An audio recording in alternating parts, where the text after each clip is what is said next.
All right, let's jump right into this. We are looking at a story from the book of Acts that is just packed with high-stakes drama.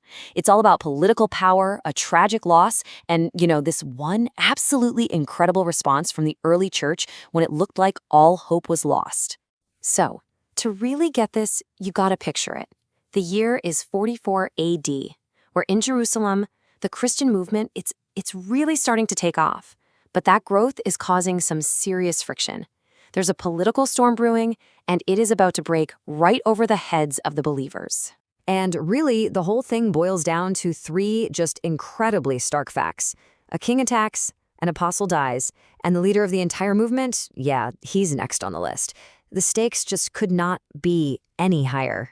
So, who exactly is this king, and why is he doing this now? Well, this wasn't some random act of violence. No, this was a carefully calculated political storm. Okay, so the antagonist, our bad guy, is King Herod Agrippa I. And just to be clear, this is not the Herod from the Christmas story. That was his granddad. This Herod was smart, educated in Rome, a really cunning politician. And his number one goal, like any good politician, was just to hold on to his power, especially by keeping the influential Jewish leaders happy. And you can see his whole strategy laid bare right in the text. What was his action? To go after the church. And what was his motivation? Well, the Bible says it was simply because he saw that it pleased the Jews. See, this had nothing to do with religion for him. It was all about public approval. It was a quick and easy way to score political points. But Herod's political game, it had real, and I mean absolutely devastating consequences. And this brings us to the first tragedy of this story, what we could call the mission's highest cost. The Bible just states it so plainly, it's almost brutal. It says, Herod had James, the brother of John, put to death with a sword. That's it. No long, drawn-out story, just a quick, final, violent act against one of the pillars of the early church. And we really can't overstate how massive this was. I mean, James was the first of the 12 apostles to be martyred. He was in Jesus' inner circle. And the method, with a sword, that almost certainly means a public beheading, a terrifying message from the government. For the church, this was way more than just a loss. It was a profound test of their faith. So Herod sees that this move made him popular. And he doesn't stop there. He escalates. And that leads to a situation of maximum security and honestly, from any human perspective, just total despair. The plan worked perfectly. The crowds were happy, so Herod doubles down. He goes and arrests the biggest name of them all, Peter, the Rock, the main preacher. And the timing was no accident. He did it during the Feast of Unleavened Bread, when Jerusalem was jam-packed. Herod was absolutely planning another public execution. 16. Just think about that number, 16. That's how many soldiers Herod assigned to guard one guy. It wasn't just a number, it was a statement. It was meant to show the world that there was absolutely no hope. You see, the original text says Peter was handed over to 4 squads of soldiers. The Greek word for that is a tetradion, a unit of 4.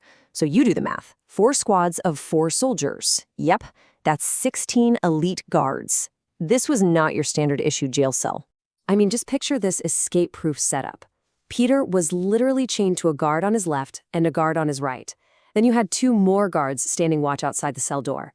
And those 4 squads, they worked in shifts, around the clock. The goal was simple: make sure there was no rescue, no escape. Humanly speaking, it was over. So, with one leader dead, and another in what is basically an unbreakable prison, what could the church possibly do? They were completely powerless against the state. But they had one weapon left. And right here, this is the pivot point for the entire story. The Bible creates this incredible contrast. On the one hand, so Peter was kept in prison, that's Herod's power, but constant prayer was offered to God for him by the church, and that's their power. While Herod was using his soldiers and chains, the church was praying. Now, when the text says constant prayer, it means so much more than just non-stop. The original Greek word here is ektenes, and it describes something earnest, intense, strenuous, literally stretched out. It's like a muscle being strained to its absolute limit. That's the kind of spiritual effort the church was putting in. So the battle lines are drawn pretty clearly, right? On one side, you have all of Herod's worldly power, his swords, his soldiers, his prison, his politics. And on the other side, you have the church's power, their unity, their faith, and that fervent, stretched-out prayer, a direct appeal to God himself. Okay, so a king, a prison, a prayer meeting, this all happened nearly 2,000 years ago. Why does this ancient story still matter for us right here, right now? Well, this story kind of forces us to ask ourselves a question. Peter's chains were literal iron, for sure. But we all face prisons of our own, don't we? Maybe for you it's an addiction, or a fear that just paralyzes you, or maybe it's a relationship you feel trapped in.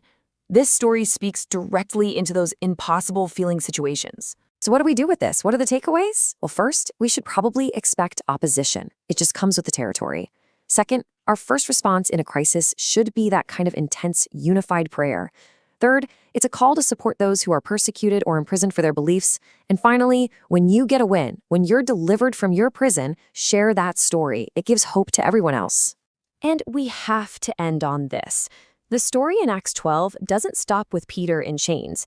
See, while the church was praying, the impossible happened. An angel showed up. The chains literally fell off, and Peter just walked right out of that maximum security prison. Their fervent prayer was the catalyst. It made all the difference. Which leaves us with one last thought. The early church prayed a leader out of prison. Who or what can your prayers set free today?